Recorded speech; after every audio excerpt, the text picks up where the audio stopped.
Disclaimer: the in-game dialogue of this game contains some strong language and is not censored.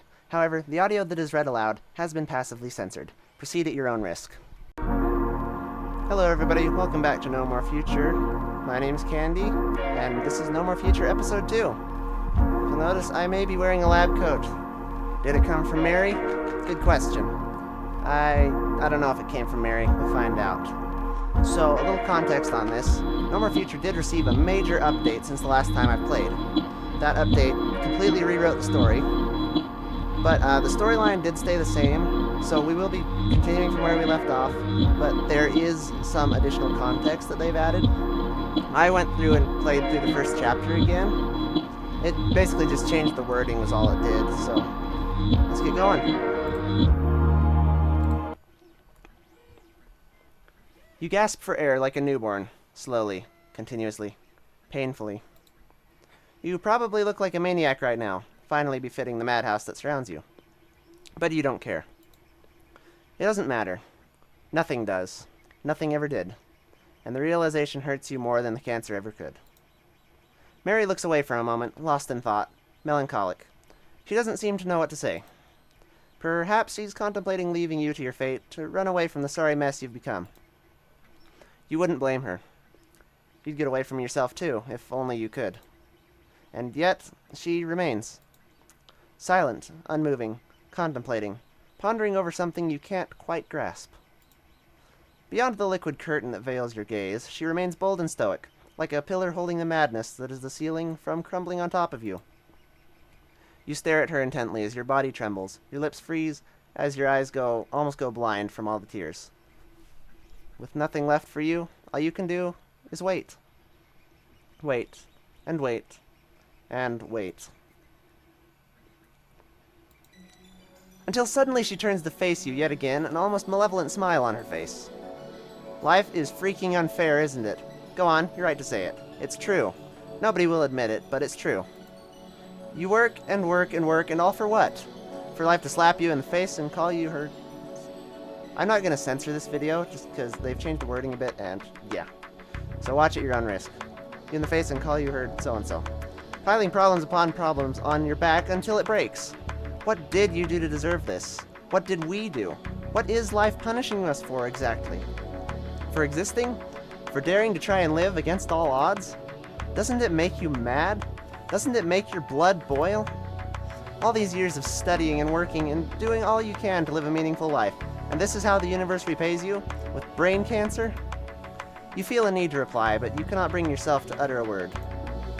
Mary voices aloud your every deepest thought, your every fear and resentment, even those you never knew you had. We didn't choose to be born. Not in this world, not in this body, not in these circumstances. And yet, here we are. Because life doesn't care about us. It never did. And even on the off chance that we do end up liking our time here, we live in constant fear of the day where it will all end.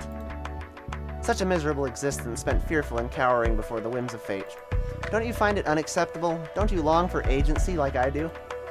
For the power to choose your own life, to choose what you wish to do without fear of senseless constraints like gender or age. For the power to decide if and when it all ends. The people around you raise their heads, wondering what all the commotion is about. You can hardly notice them now, fully enamored with her spiel as you are. All your sadness, all your regrets, all your despair, they all lie before you in their graceless glory, taunting you with their unbridled power. And the cat is right. They do make you mad. You know what I want to do? I want to shove my big furry fist up life's butt. Show the whole world we don't have to bow down to it anymore. That we don't have to play by its rules if we don't want to. And I know you want the same thing. That's why I'm here. Because you want me here. You try to deny yourself this opportunity by bringing other people into this, but we both know what you really want. You don't want others to steal this opportunity from you. No, you want to take it. You want to rebel against life just as much as I do. You're just waiting for someone to give you their permission to do so, to help you feel like you deserve this. Well, here I am. I want you to do this. I want you to claim what is rightfully yours. She frantically reaches for your hand, grasping it as tightly as she can with her own. I'll give you my first and final bullet. Our only shot at immortality. It falls on you to make it count. It's time for humanity to rise up against the universe. to finally claim our lives as our own. And if you want to be there when that happens, if you feel like you deserve more than the sorry lot life handed you, with her free hand, she starts reaching into her pocket, emerging with a neat bundle that was only waiting for your call. You'll sign these papers. The rest of your memories of those dark days aren't as clear. The more you try to remember, the more details escape your grasp. In your head, what should be a simple sequence of actions and events. I'll die either way. What difference does it make to you? Dates. Isaac! I swear to gosh, don't do this to me. Places. Ignore the crowd. Just focus on resting. We'll take care of them. People. Bad news. The tumor is progressing faster than we thought. We need to get you prepped up, and fast. Everything clashes together into a maddened amalgam, devoid of substance or purpose. Does it even matter anymore? You've already made your choice, and now you'll die with it. There is one moment you recall, though. One perfect photo of your last moments, forever imprinted on to your very soul.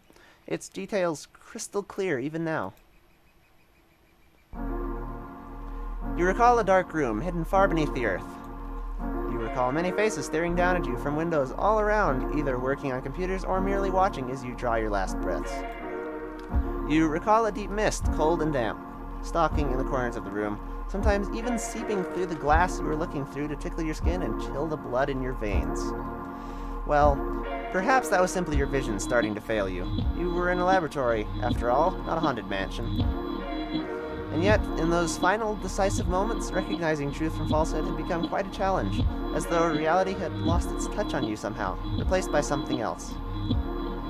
Or perhaps you were simply going insane. The cold was quickly becoming unbearable. You felt as though you were walking through a blizzard in the nude. You would have probably laughed at that silly mental image, had you still been capable of it. Despite the temperature outside, the inside of your throat was coarser than a desert. You weren't going to last long. It was painfully obvious by now. You could lose consciousness for the final time at any point for any reason, and each time you realized it, you felt that inexorable moment inching closer and closer. Distractions, distractions, distractions. You needed to find some distractions. You reached forward with your finger as much as your body would allow, and touched the thin but sturdy glass that now separated you from the tenebrous room before you. It was remarkably warm to the touch for some reason. You felt the urge to leap forward and hug that glass with everything you had, wrapping every limb at your disposal around it as tightly as you could. But after a long struggle that almost drained you of what little energy you had left, you were forced to settle with just your finger. How pathetic. And how ironic, too. Only now did you realize the absurdity of your decisions. You traded your bed in the hospital for a coffin in a laboratory. You couldn't help but chuckle at the thought, as much as your body allowed you to, anyway. In truth, it was more of a deep, raucous cough than anything else. A more painful kind of exertion than you care to admit. As you tried to recuperate from that coughing fit, you spotted a friendly face peering down on you from beyond the glass. She'd never left your side that day, and she'd made a promise not to do so even now. Someone's in a good mood? That's good. They do say laughter is the best medicine. I would know. I take the crap out of my friends all the time. And look at me now, as healthy as an apple. In spite of how nonchalant she had tried to appear, you could feel a certain nervousness thinly veiled beneath the feline's voice. A nervousness that she was trying as hard as she could to keep buried deep within her. Somehow, she knew that you could tell. Her smile became fainter as she sat down next to your capsule and rested her open palm right on top of your finger. Well, this is it. A couple more minutes of waiting, then it's all or nothing. How do you feel, kid? You made as if to answer, but you were too weak to even mutter the simplest of words. In the end, no matter how hard you tried, your hushed replies couldn't pierce the transparent wall that stood before you. Noticing your struggle, the doctor laughed awkwardly as she peered into your sickly eyes. Just a few steps away from total oblivion. Right, scared, huh? I get that. Can't say I blame you. I'd be freaking out too, were I in there with you right now. Her smile darkened somewhat, as if pondering on the eventuality that all this may indeed have been in vain, but it only lasted for a second. When she turned to face you once again, her face was as confident as ever, perhaps even more than it had ever been. I'll tell you what I told all the others. You're going to get through this. I know you will. You're going to win this battle for all of us, and I'll be here waiting for you for your triumphant return from the dead. Her tone was firm but fond, and her every word beamed with an immeasurable degree of pride and confidence. In a way, she almost felt like family in that moment, like the mother or father you so desperately wished were by your side. Oh, and you can bet we're throwing a party once you wake up, too. There's gonna be cake, soda, maybe a little alcohol, and all those weird party games for nerds that I cannot understand for the life of me. Your treat, right? She couldn't help but laugh at her own remark, stupid as it was. In your mind, you smiled and laughed alongside her. If nothing else, it was a nice thought to go to sleep on. Best not ditch your own party, Isaac. Know what I mean? You nodded as best you could. You weren't going to miss that party, of that you were sure. And if you were truly doomed not to attend, you'd still give death a butt-kicking for the ages trying to get there. Feline's ears perked up as she heard something you couldn't quite make out. She looked She looked into the balcony up top, where her colleagues and assistants were preparing the machines for the procedure, and gave them a thumbs up. She then turned to face you, one last time, as she got up from her improvised seat on your tube. Right. Better get going now. It's almost time. I'll see you on this side, kid. Don't keep me waiting too long. She makes as if to go, only to stop herself at the last moment. Gently, reassuringly, she smiles at you once again. One last thing. One I never told anyone else. One I saved just for you. I believe in you. I always will. All of a sudden, something started tickling your nose, like a feather brushing right under your nostrils, while a gentle smell of honey and sugar began to overtake you from within. You felt your hand, now devoid of all strength, fall limp onto your chest, as your eyes rolled upwards and your eyebrows shut tight.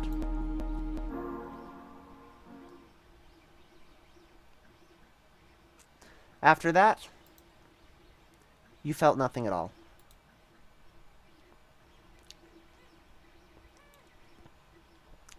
Okay, we just finished the prologue. Now we're on Chapter 1. It's been some time. You recall that fateful afternoon and the nightmares that followed for what must have been the 20th time now. 2 weeks have passed since your transition, and you still can't wrap your head around everything that's happened since. It still doesn't make any sense. None of this does. Your life certainly hasn't been the same since it ended. Supposedly ended, anyway. When you first woke up, it felt like you'd just won the lottery. Everything, especially your own body, felt so much different than it did when you last went to sleep. But you felt. Surely that meant that the transition had succeeded. But it wasn't that simple. You knew that going in, and you know that even now. Shaking your head, you focus your gaze once again to the beautiful scenery that lies outside the window. The ride to New Relay is a short and, at least so far, uneventful one. The mag train is fast and rather quiet, at least on the inside. You pity anyone who might accidentally find themselves too close to it as it darts around the countryside at the speed of light. The sun still hasn't fully popped out of the clouds and hangs low in the horizon, giving the sky a lovely reddish hue you never got a chance to see before in your life. It's such a shame, you think, that views like these are only available so early in the day when so few people can properly appreciate them. What a silly thought, you tell yourself. After all, you no longer need to sleep or even rest. You can see the sun rising from beyond the mountains any day you want now, so long as you remember to set your inner alarm clock correctly. Certainly, that is an option. One you ultimately decide against. It would probably ruin the magic a little too soon. A warning comes over the intercom, jolting you awake from your thoughts. You're about 10 minutes away from New Relay, it would seem. You've still got some time to waste as you travel to your destination. Better make the most of it. Tired of gazing through the immaculate glass, you take a brief look around the train for the umpteenth time. You're no stranger to trains, but you aren't as used to traveling long distances as you'd like. You'd quickly grown accustomed to the ins and outs of the system when you started going to college last year, and it turns out that planning a trip to New Relay isn't any more complex than that. The ride isn't quite as exciting as all the posters plastered around the train station marketed it to be, but for the most part, you don't mind. The seats definitely look much more comfortable than they truly are, though. Even you can feel it, and you're made of steel and carbon. It's crazy I can still notice things like that. I figured I wouldn't have been able to after becoming an android. Your sense of touch, smell, taste. The ability to feel warm or cold. The ability to feel physical pain. None of these things you thought you'd have been able to retain past your transition. And yet, they're all still there, seemingly untouched from your days as a human. You can turn them off if you so wish. You know you can, and Mary and her team made sure you understood how. The last one in particular is especially tempting to get rid of. And yet, for reasons you can't quite explain, you chose not to in the end. Even though it would have made your journey to the labs a lot more bearable. That said, I wonder if even I can feel how uncomfortable the seats are. How do other people deal with it? They're so stiff I can't even sit down for a couple minutes. How can anyone endure this for hours? You rattle all over as you try to imagine how the average commuters behind must have evolved after decades of enduring such abuse. Gosh, what am I even thinking? I know I'm getting bored, but this is just ridiculous. The more you try to distract yourself, the more you realize that there aren't any people around to be distracted by. There isn't a single passenger in your wagon besides you. Some tried getting in back at the station, but they all left as soon as you arrived. You can't help but feel that the other train cars are a little more packed than usual today. All because of you. The lengths people will go just to steer clear of me, I swear. I thought I'd grow accustomed to it in time, but how could I? How could anyone? If only I had someone I could... Start smothering with your boring personality? A now all too familiar voice, devoid of emotion or accent, reprimands you for your feeble hopes. It feels almost like a second set of thoughts, speaking right beside your own. A very intrusive second set of thoughts. Not you, anyone but you. Unfortunately, I'm afraid I'm the only one you'll be able to converse with until you reach a destination. It appears the mere sight of you was enough to scare most other commuters from even boarding the train. Were I not stuck to you, I probably would have fled myself. You angrily pout as you try to come up with a witty line to reply to the sarcastic voice in your head with. That's my line, you piece of junk. I'm the one trying to get as far away from you as I can. You might be able to decommission me, but you cannot hope to ever silence me. For the sake of all that's good in the world, you pray that will not be the case. Well, they do say hope's the last to die. A fact Isaac learned the hard way. Hearing that, you can feel your hands tighten into fists, almost automatically. Of all the things, you should know better than to talk about me as though I'm dead. From a purely medical standpoint, I'm afraid that... Arthur... You interrupt him, unamused. Your voice is low, quiet even, and yet its thunderous power is enough to shake the very wagon underneath your feet. Shut the frick up. An uncomfortable silence follows your outburst. Understood. I will refrain from making such similar comments in the future. After a few more moments of near-perfect silence, you sprawl your strained body on your seat to allow yourself some semblance of relaxation. What a bother indeed. That annoying B-grade Mary insisted on installing in your spine has quickly proven itself to be more of a thorn in your side. Between his attempts at helping without ever being asked, his downright unapproachable personality, his jokes, you've truly had enough of your new cybernetic assistant. Mary tried to convince you to give it a couple more days, but you were adamant. It had to go today. In the end, she obliged, without much convincing needed on your end. You can say a lot of things about that lunatic, but at the very least, she's always eager to lend you a hand when you need it. So now you're on a train to New Relay once again, 3 days after your official public release. Your open beta, as some nearby researchers at Pandora addressed it. You didn't think you'd be returning to the lab so soon after leaving, but what can you do? You can only hope your stay won't be as long as last time. You're phasing out once more, I take it. You appear to do that more and more often lately. What are you gonna do? Gonna start judging me for that too? Yes. Yes, I will. You exhale another gust of air, defeated. Such a pointless act sighing has become. Breathing in and out are now mere actions you can do at a whim, not automatic reflexes that dictate your life and death. And yet, oddly exhaling when stressed or disappointed is just one of those tics you've learned in life that'll haunt you for the rest of eternity, it seems. Not wanting the AI to have the last word in this conversation, you quickly resume from where you left off. Well, there's not a whole lot to do in this empty car, is there? I'd browse the web or play some games, but I'd have to go through you to do that. It's not my fault you still haven't learned how to do that on your own. Considering it is your job to teach me how to do it, it literally is. Anyway, I could still manage the Web Explorer app if you're bored. Don't you dare say that. Trying to pretend like you wouldn't interrupt me midway through a video to tell me some random facts about llamas or something. Some very important facts on llamas, thank you. That forum I found on them was quite adamant about it. Or shut down the game I'm playing 5 minutes after starting because I am damaging my eyes. I am merely sharing expert medical advice in an effort to prolong your lifespan, Isaac. I don't even have eyes anymore. That doesn't mean you shouldn't take care of them. The sound that comes out of your mouth next is borderline inhuman. You're not going to make it another day with this mistake of science around, of that you're sure. Luckily, the sound that comes out of the train's speakers next is far more amiable to the ears. Arriving to new relay. Thank goodness for that, at least. Friendly reminder not to leave any luggage behind on the train. Arthur, we both know I literally brought nothing with me. Just trying to look out for you.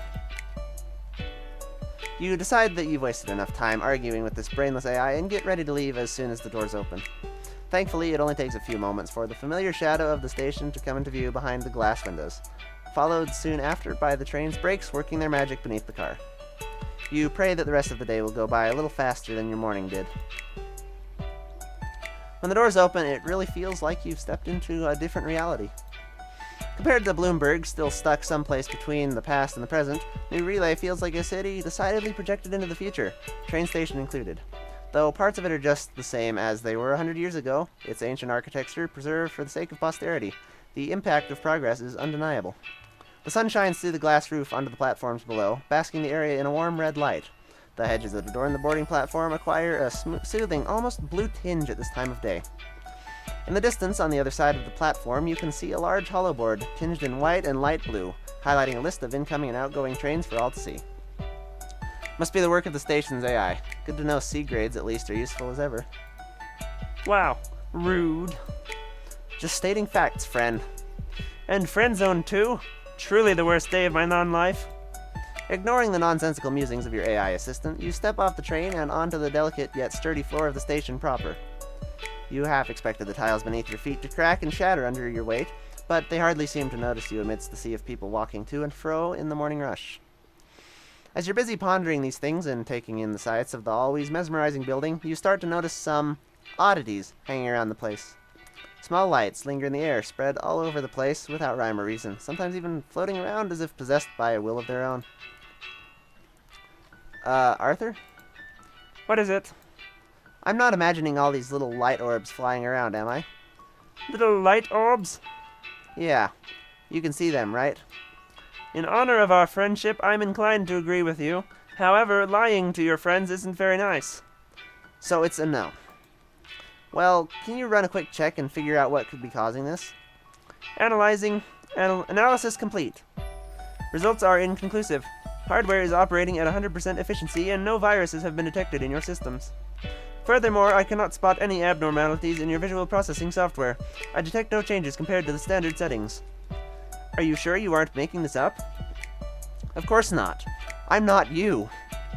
Save for his final remark, at least, Arthur's explanation was cohesive enough for you to understand.